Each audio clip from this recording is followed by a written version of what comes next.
It's time to talk about y'all favorite, and y'all already know this is your favorite hour on the hour, and it is Givin Game with Coach Goody. Yes, Julius is still in the building. He ain't left. We ain't running him off, y'all. Still in here. But we are excited. I hope you're having a fantastic Friday. If you're here in Sacramento, it's already tapping into the hundreds. Sweaty weather out here, but guess what? It's the return of high school sports here, and the new school year has just started, so shout out to all the kids that have just started back to school. Colleges start next week, so shout out to all of the babies that's going back to school. So that means sports are back in season. We're going to talk a lot about fall sports and what they're doing when we talk about our high school segment, but let's get into the WNBA. Man, we talked about it a little bit last week, but this week, I just wanted to re-emphasize on just the historic great season that these women are having in the 2025 season. There's nothing that I can say. I mean, I can complain about every single thing. Let me start there. We can complain about everything that's not going right, but can we just highlight all of the goods? The marketing, the television, the just attention to detail with the All-Star game, with how these players are marketing themselves.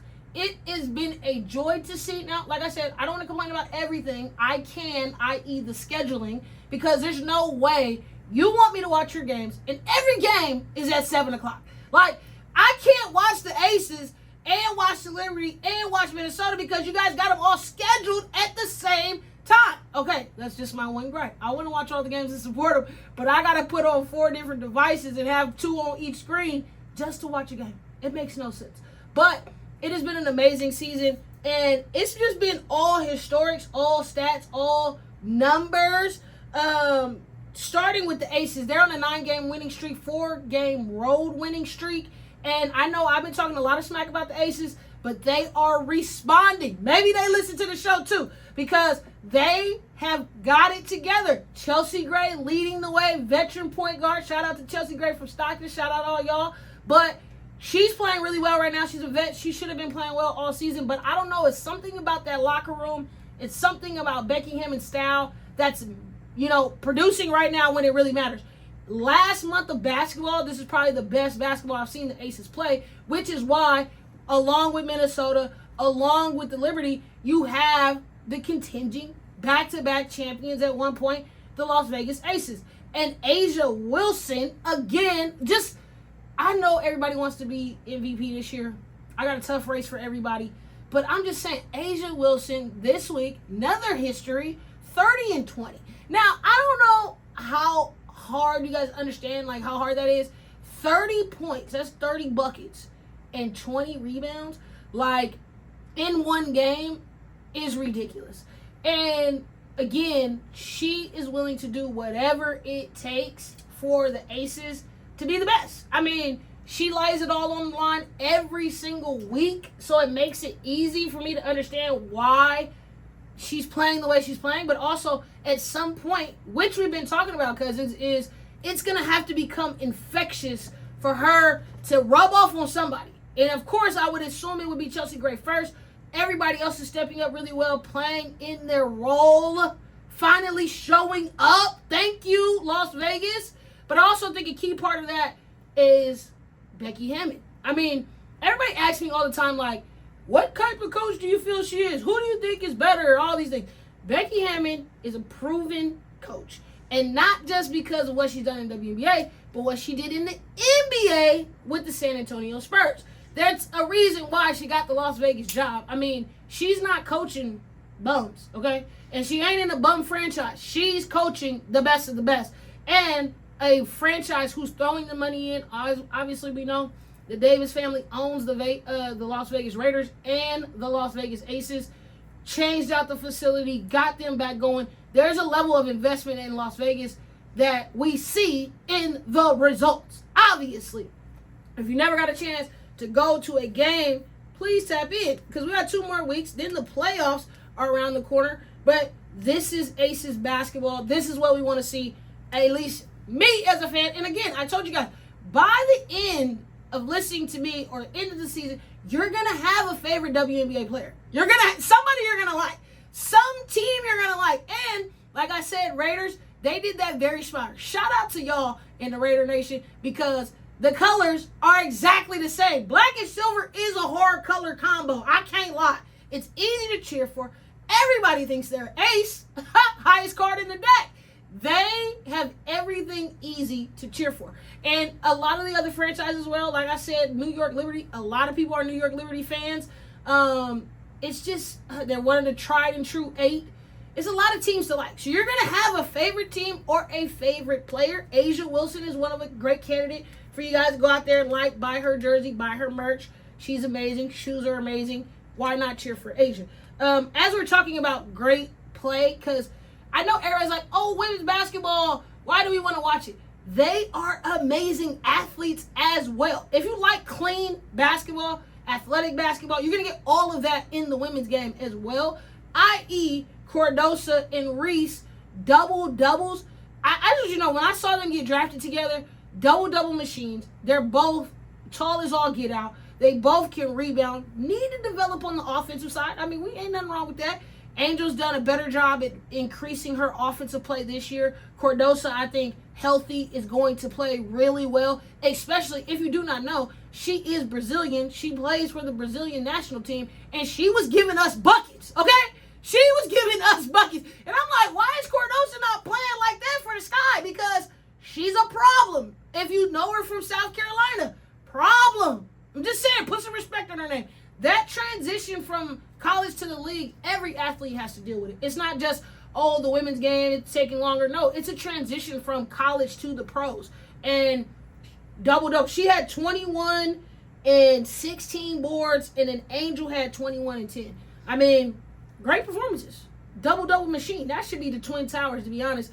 Let me coach Chicago. I'm just saying, I'm going to put my name in the hat because I either need to run the organization or I need to coach the team, because that team is definitely being unutilized, underutilized, or whatever you want to call it. They need to be better. But those two having good performances, Angel back off the injury, because ain't nothing going to sit her down. She said, hey, I don't care if it's 2 weeks, 3 days, whatever that looks like, I'm coming back to play. So Angel is back on the court, and she's been going crazy since she came back.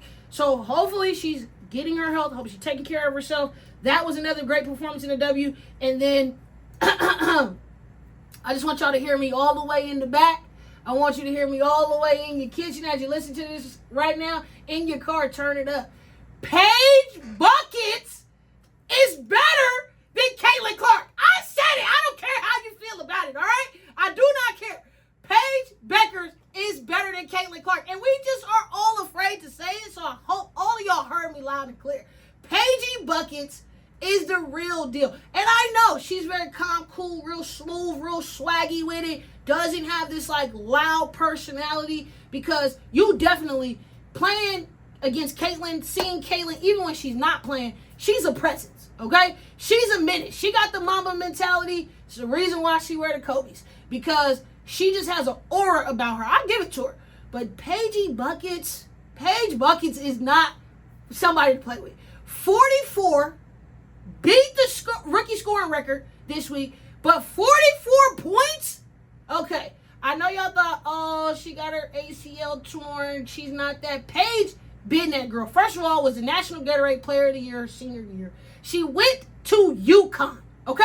She's not even anything close to a bum, because I don't see Gino Auriemma recruiting bums. He usually gets national players that produce to be the best, and Paige has met every single standard of that, and I like her more, and I say that because she is well-rounded as a player right now. She's averaging 19 and 7, okay? That's points. Rebounds, she's at about 4.1.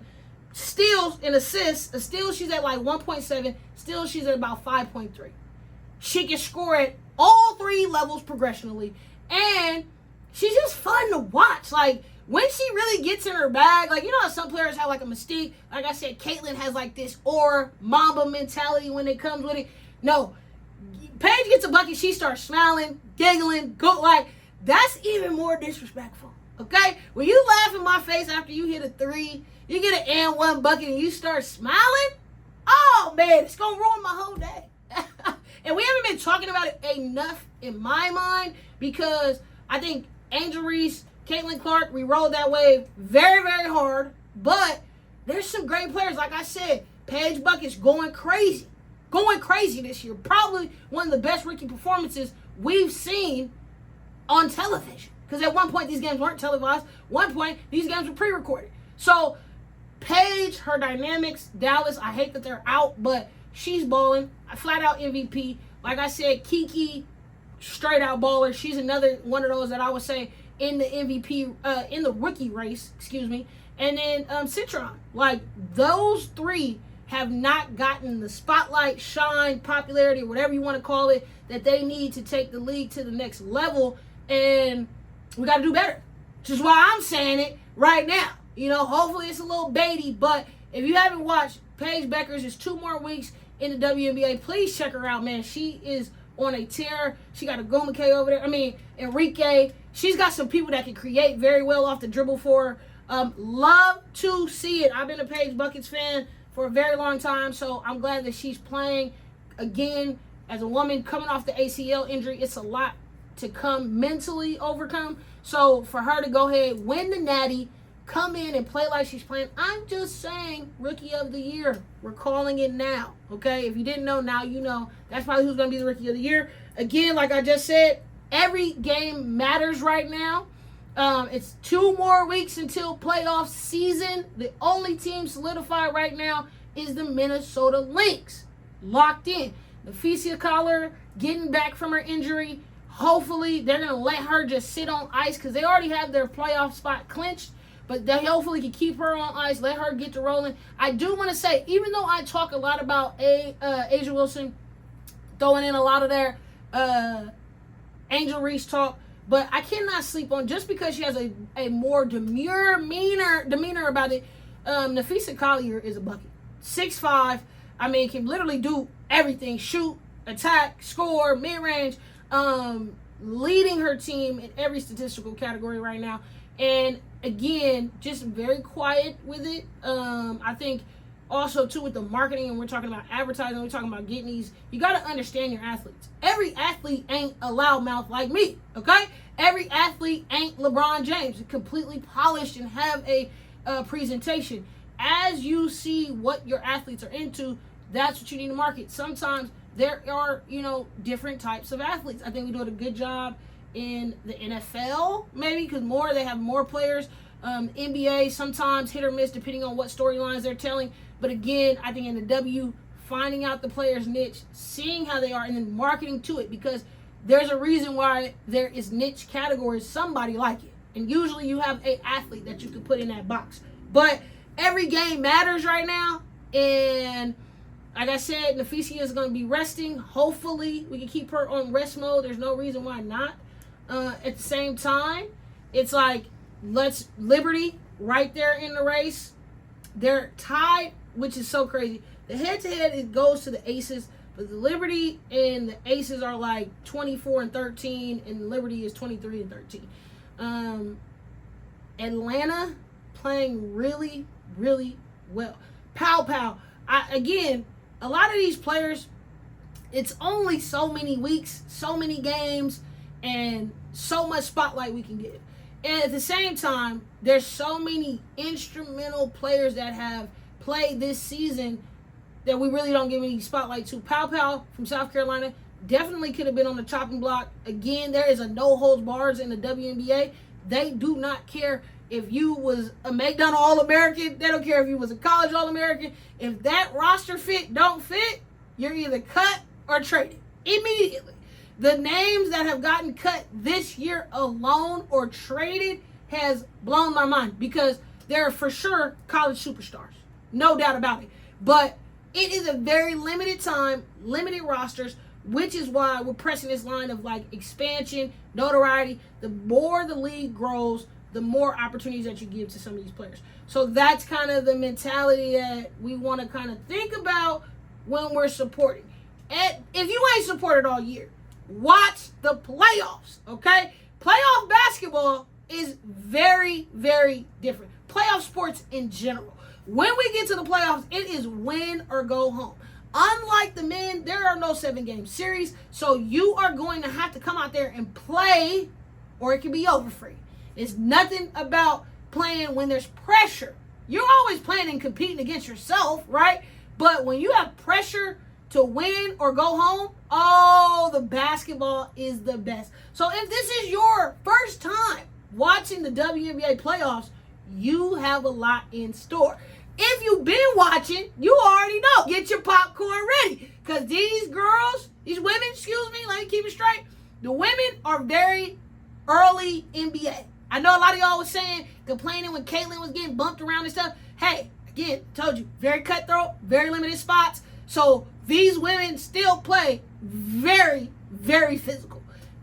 Watch the games. If you've never been to a game, go to a game. Just watch the play.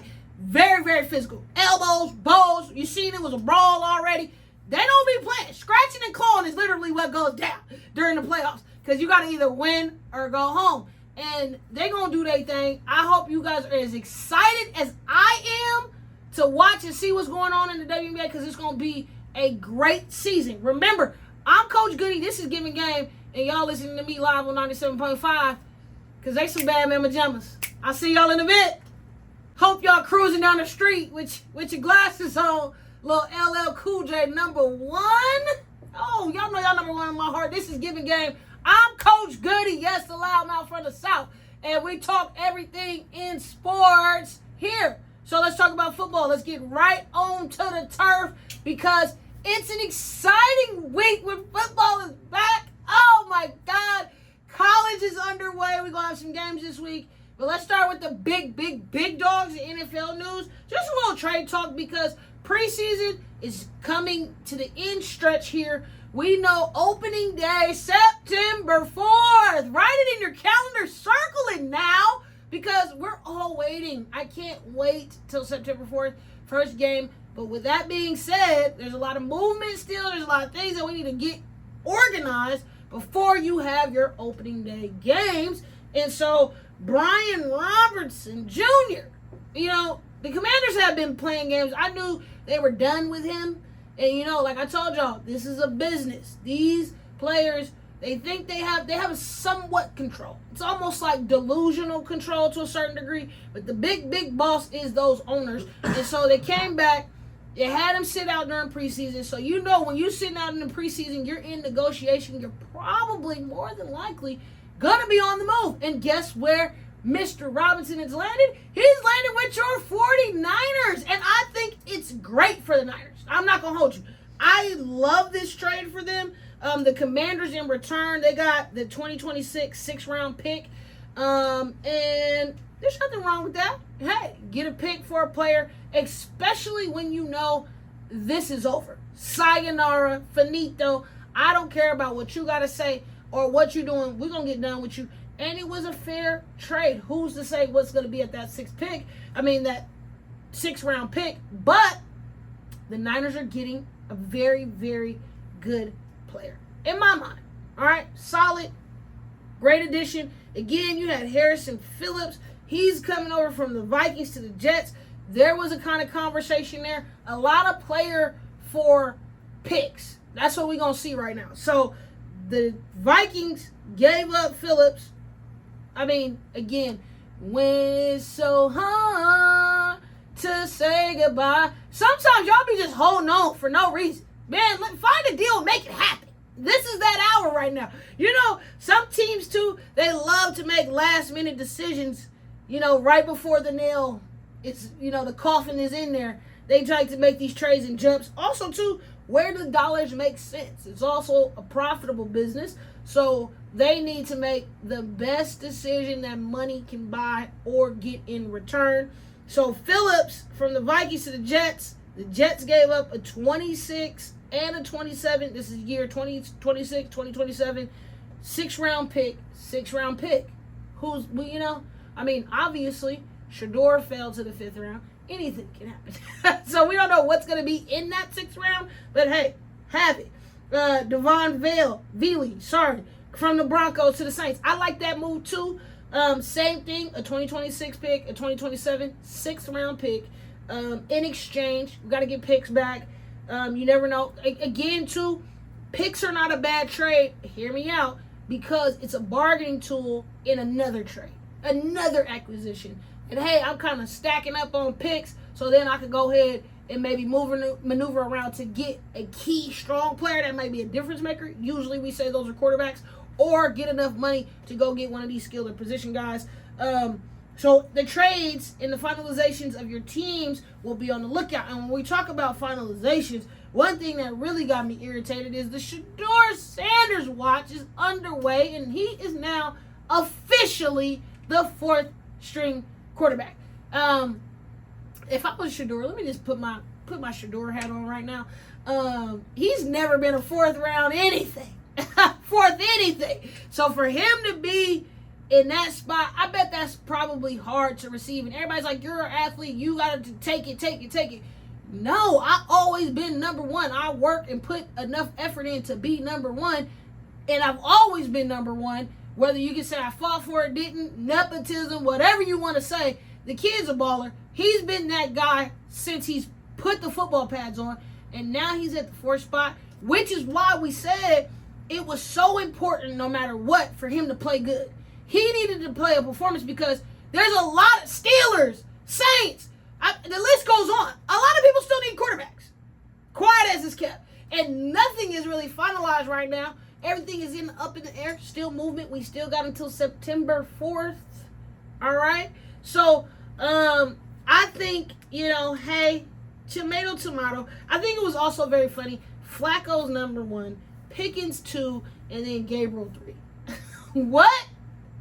Pickens? Man, stop playing with me. Flacco old son don't even think he good. Like, what? Stop it. Stop.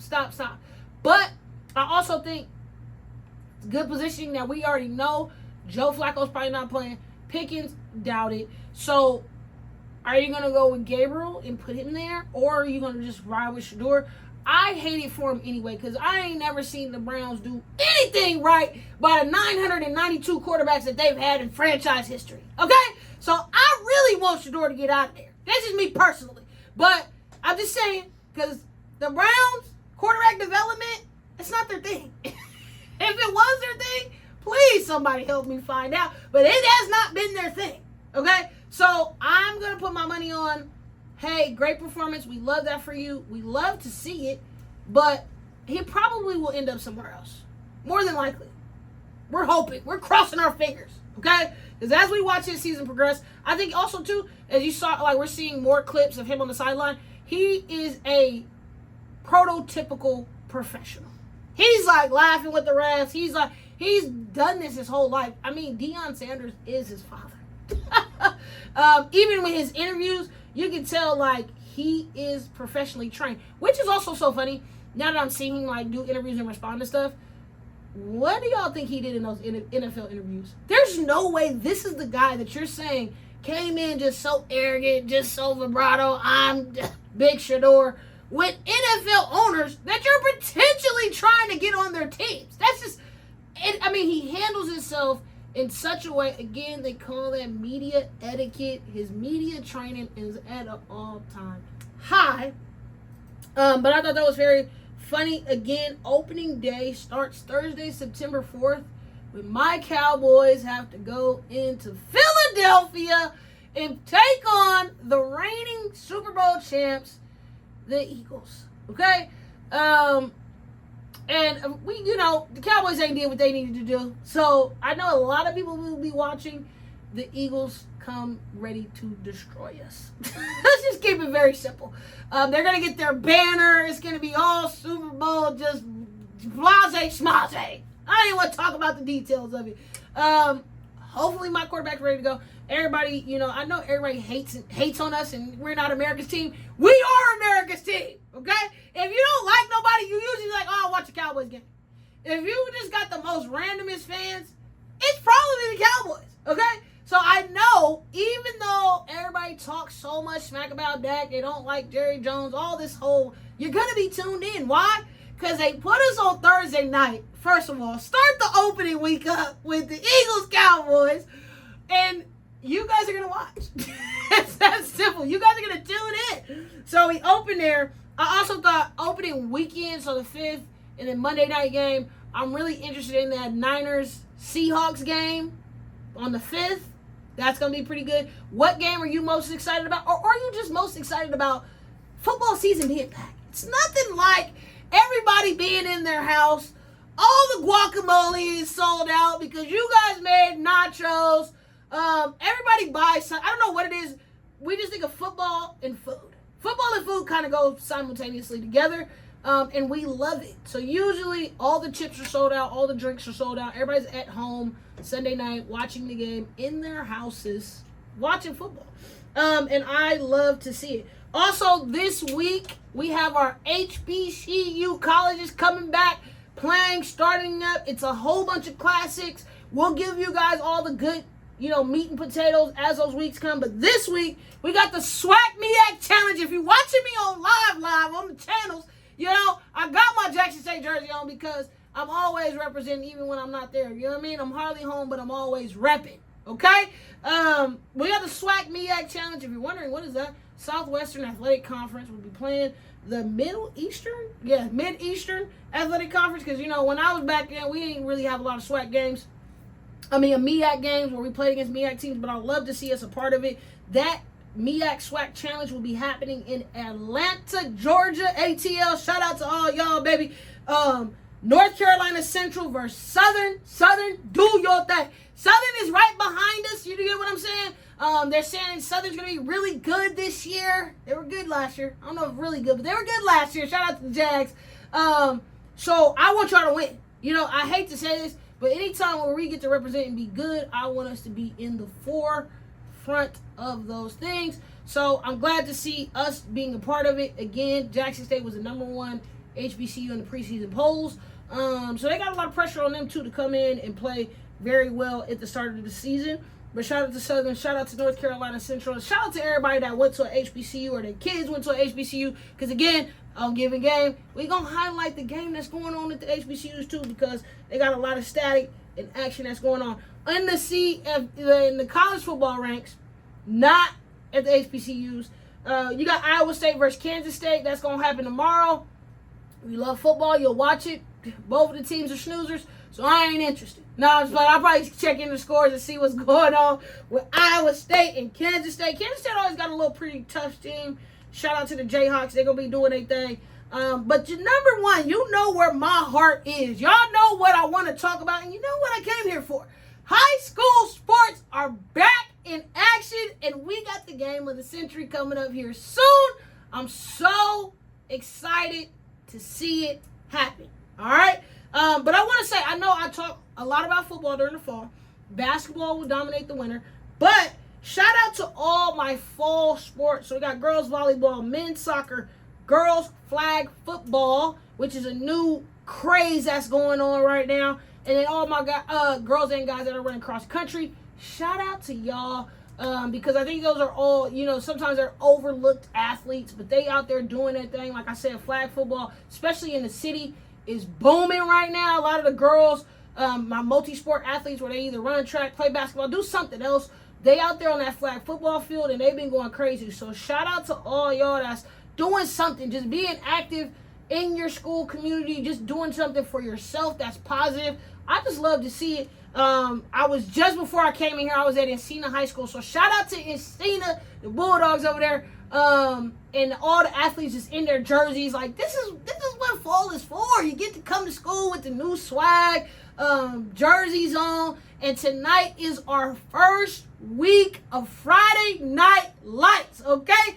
And it's games all over the city, okay? Everybody's excited about being able to put the pads back on, being able to put the helmets on, being able to show out for your team, right? Do your big one. Because, again, the success of your football team shows me the success of any school that you go to. When you got a good football team, you probably have a good basketball team, and your other sports may be good. When no offense, don't take it personal. But when the water polo team is winning all the games, your school and the rest of the sports are probably not always good. No offense. The football is the pinnacle powerhouse of every good school, okay? And a lot of the times, when your school is just a football school, the basketball teams, they be trying to get good because you can't be above compared to the basketball team. It don't align, you know what I mean? And a lot of these teams, too, when you talk about, like, UConn, for example, football team, hit or miss, men's and women's basketball, don't even play with them. You know what I mean? And for a very long time, the women were the pinnacle of the school. All right? So, again, football, it plays a key role in your recruitment and how you get kids to want to come to your school because kids want to do things.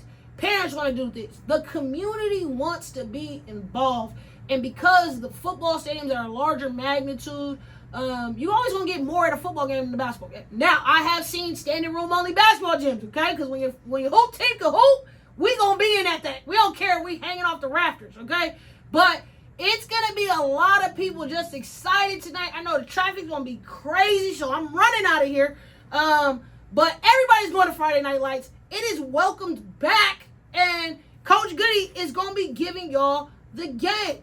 And we talked about a couple big games happening. I just want to highlight a couple other schools that are playing outside of our game of the week. So we'll talk about game of the week and what we're going to do here on Givin Game. But some games that kind of stood out. Foothill plays Natomas tonight. I think that's going to be a great matchup. Del Oro's going down to Downey. Y'all go out there and represent. Anytime the city goes and plays somebody else, we want to make sure that we're in the loop. We're watching what they're doing. We want to make sure that we're glued to the TV and seeing if they're going to be playing good or not. So shout out to them, boys. And safe travels, too, because a lot of these teams will be traveling, going to different areas. Rosemont's at El Camino tonight. Bradshaw Christian is playing Calaveras. They're going to go down there and play. Del Campo Burbank. Lincoln Rio Linda. Shout out to Lincoln. Lincoln, not of Stockton, but Lincoln in Stockton, another school. They coming up to Sac a lot playing. A lot of the times, too, Sacramento and Stockton are 30 minutes away from each other. So we play each other a lot. They got their squads that are very, very good. And a lot of the times, I hope my people from Stockton hear me, y'all kind of slept on. Because they got NFL guys, college guys, and women. Like I said, Chelsea Gray is from Stockton. Stockton is a little area, and I know they get a lot of negativity to them, but they got some ballers that come out of Stockton. I don't care what nobody say. Lincoln of Stockton, ballers.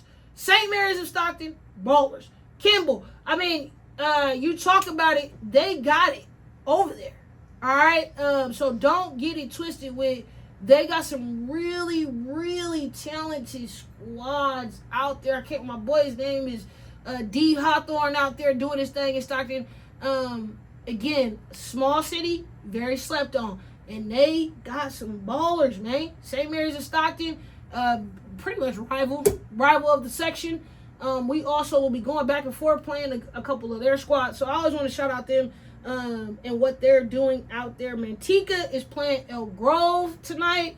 Whitney, West Park, new school. I know a lot of people, West Park, they are out in the Roseville area. Really, really good squad. Coaches over there, it's lights out.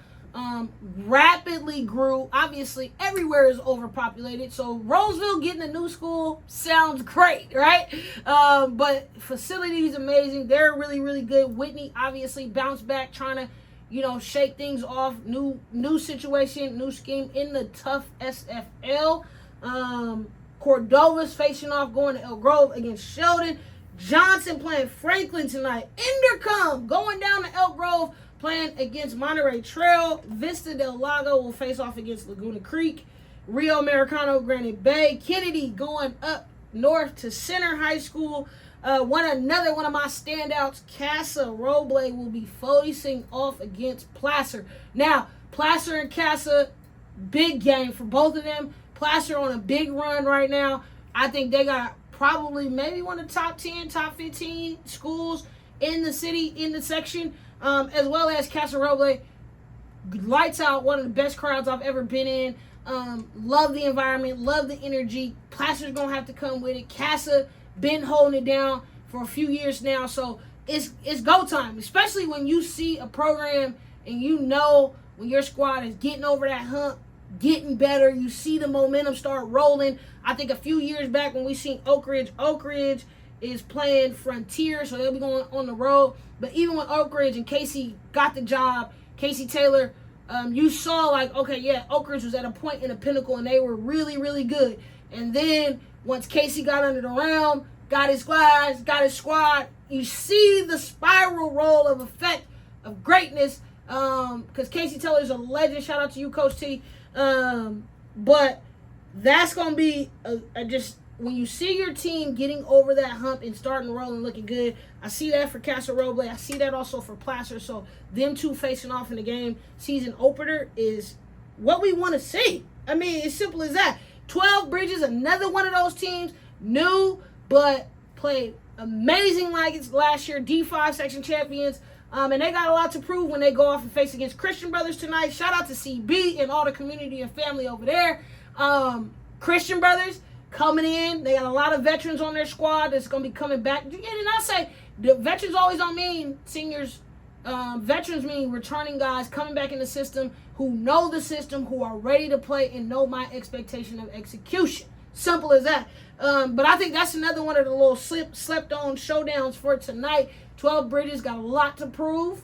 Everybody hating on them because they're a small D5 school. You know, I know what it means to be hated on. And it's so crazy. A lot of these D5 schools that play big dogs, they be winning the D5 section, D5 state, D6 state. Like, don't sleep on them just because they're a small school. I got to give respect to 12 Bridges. They're going to have a battle to be faced against Christian Brothers at home at the fairly new Christian Brothers Stadium. They got a field on campus, which is crazy. Never had one. So to hear them being able to play at home, have that environment, be supported, it's all about the community and the environment that they're around, that these kids get this opportunity. But the big game that y'all all want to hear me talk about is Saturday night when Folsom got to come up here to DPH, or come down, should I say, to Del Paso Heights and face off against your favorite Grant Pacers. Division I state championship, state champions in Folsom, D2 state champions in Grant. And again, my only thing is I want to see the best come from my city, and my city is 916 all day long. You understand? I want to see these guys get notoriety, publicity, spotlight, shine, whatever it is. And whenever you can put a magnifying glass and put a big light on my city, I love to see it. So y'all know I'm going to be in the building, all right?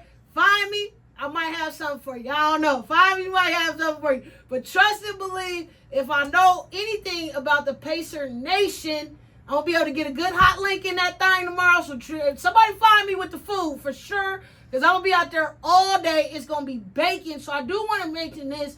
If you are watching the game at home and that's the environment, I want to see that too. I want to support that. The game will be live televised on ESPN High School Network. So if you got ESPN, if you got streaming or whatever, you can watch the game at home. So all my Pee-wee guys, all my guys that want to just watch at the house, do a little watch party. Do something for the kids, because viewership and attention and eyes is so important as well. But if you get an opportunity like me to get in the building, which I think it's already sold out now, if I'm not mistaken, you're going to have to get there early and on time. It is a heat advisory tomorrow because the Dow say it's supposed to be 106 tomorrow. Jesus. So pray for all of us in the media game that's going to be on that sideline with suits and ties on, because it's going to be a hot day tomorrow. But the Grant community is so great. Shout out to everybody at Folsom too. That's family pretty much. And so it's just something that you want to see big for the city. Everybody keeps asking me, who do I think is going to win? I have no investment in the win of the game.